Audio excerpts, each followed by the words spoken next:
Mefibosete, um homem aleijado desde a infância, esquecido, desprezado, mas que, após uma reviravolta surpreendente em sua vida, foi recebido com honras em Israel, a ponto de se assentar à mesa do rei.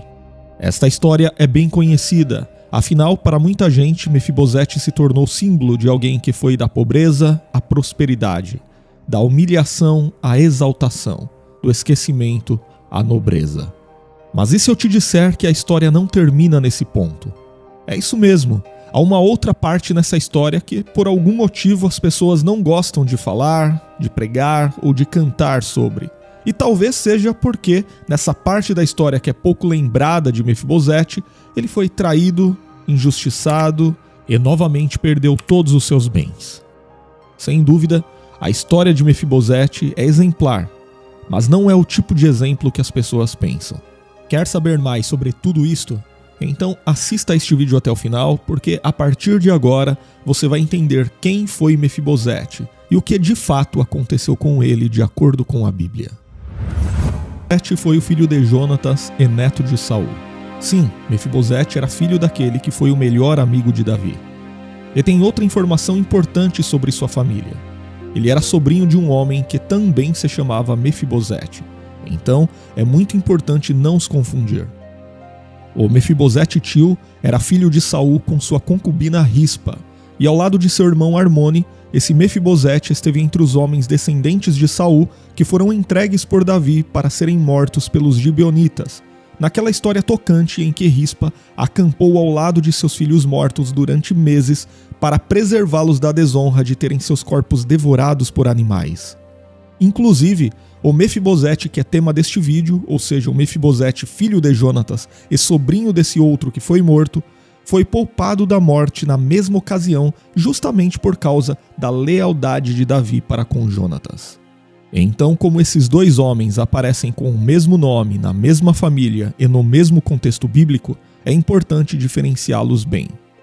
O nome Mefibosete tem seu significado exato bastante discutido, pois não se sabe ao certo qual seria a grafia original desse nome, que em algumas versões da Bíblia, por exemplo, aparece como Meribaal, Meribibaal ou Menfibaal, e dependendo da grafia utilizada, pode significar desde herói de Baal, ou Baal é advogado, até oponente de Baal, ou então aquele que despedaça Baal. Nós sabemos que, então, o significado do nome Mefibosete ou Mefibosete geralmente é aceito como aquele que dispersa a vergonha, ou da boca da vergonha. De qualquer forma, não é um belo significado. A história de Mefibosete foi marcada por tragédias e frustrações.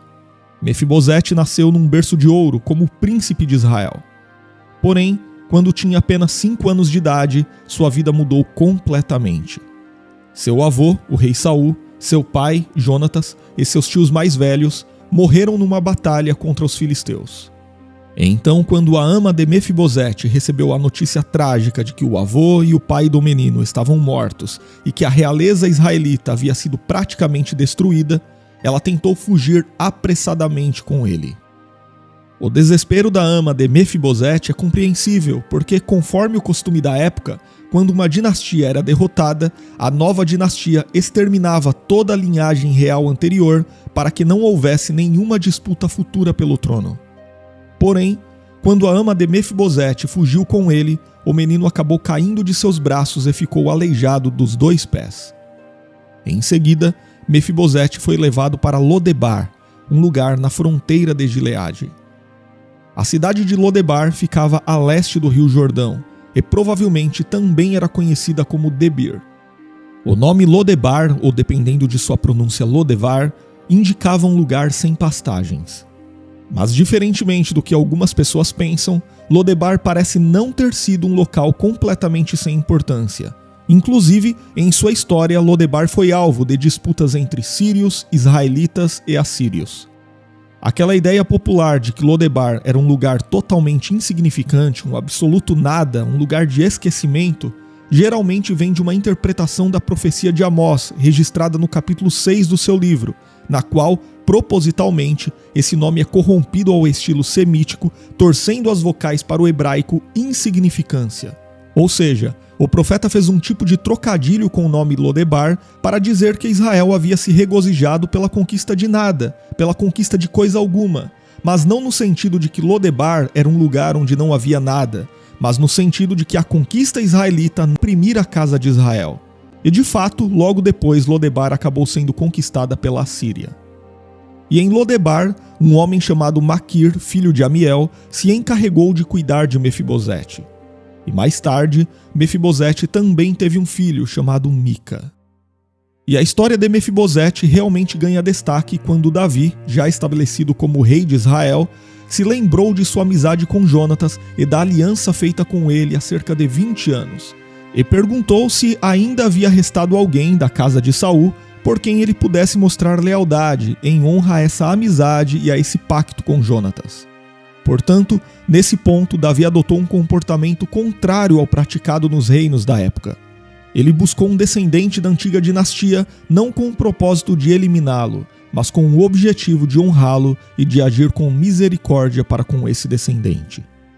E naquela ocasião, Ziba, que era um antigo servo da casa de Saul, informou o rei Davi sobre a existência de Mefibosete, um jovem aleijado que estava vivendo há pelo menos 15 anos como fugitivo em Lodebar.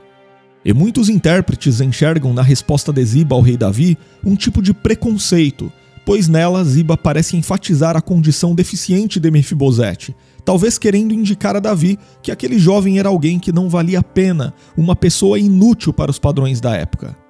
Seja como for, Davi não se importou com isso e imediatamente mandou que trouxessem Mefibosete de Lodebar.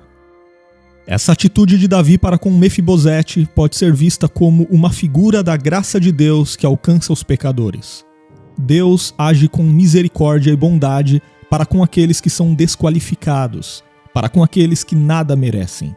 Deus resgata pessoas que mereciam o juízo e a morte e lhes dá uma nova vida em sua presença. Depois, Davi acolheu Mefibosete com honra, entregou a ele as propriedades de Saul e permitiu que ele se sentasse diariamente à mesa do rei. Além disso, Davi também ordenou que Ziba fosse seu servo. Porém, Ziba não era uma pessoa confiável, longe disso. No tempo da revolta de Absalão, quando esse filho de Davi tentou usurpar o trono do pai e forçou Davi a fugir de Jerusalém, Ziba se mostrou um grande traidor e oportunista. A Bíblia relata que Ziba foi ao encontro de Davi levando provisões e mantimentos que certamente seriam muito úteis naquele período difícil. No entanto, Ziba também se aproveitou para acusar falsamente a Mefibosete.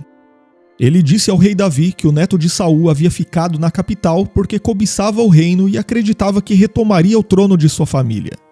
E tudo indica que Davi acreditou na mentira contada por Ziba, pois resolveu dar a ele tudo o que pertencia a Mefibosete. É exatamente isso. Todos os bens, propriedades e riquezas que Mefibosete recebeu quando saiu de Lodebar foram entregues ao seu servo traidor.